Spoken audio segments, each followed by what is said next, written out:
ఎక్కడ ఉంటుంది, పదవి ఎక్కడ ఉంటుంది, ఆ విద్య ఎక్కడ జ్ఞాపకం ఉంటుంది, దేహానికి దారుఢ్యం ఎక్కడుంది, అన్నిటినీ తినేస్తుంది.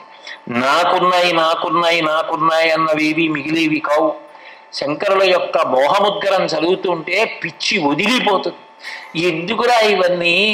వయసిగతేక కామ వికార సృష్టే నీరేక కాసార చీనే విత్తేక పరివార జ్ఞాతే తత్వేక సంసార. నీళ్ళెండిపోయిన తర్వాత చెరువు ఏది? డబ్బులు పోయిన తర్వాత పరివారం ఏది? వయసు పోయిన తర్వాత కామవికారం ఏది?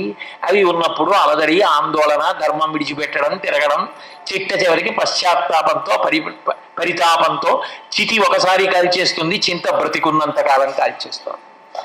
ఎందుకురా చింతకి లోనవుతో ధర్మాన్ని పట్టుకో. ఇక్కడ ఉన్నదాని గురించి విర్రిక్కిపోకు. ఉన్నదాన్ని ఈ క్షణంలో ఇప్పుడు ఎంత సద్వినియోగం చేయగలను? నీ ఓపికన్నంత కాలం చెప్పు. నీ ఓపికన్నంత కాలం క్షేత్ర పర్యటనలు చేయి. హాయిగా పెద్దల్ని చూడు, గౌరవంగా సంతోషంగా గడుపు. ఓపిక ఉడిగిపోయిన నాడు నువ్వు అలా కళ్ళు మూసుకు కూర్చుంటే మనసులో అవే సంకల్పాలతో ఉండాలి.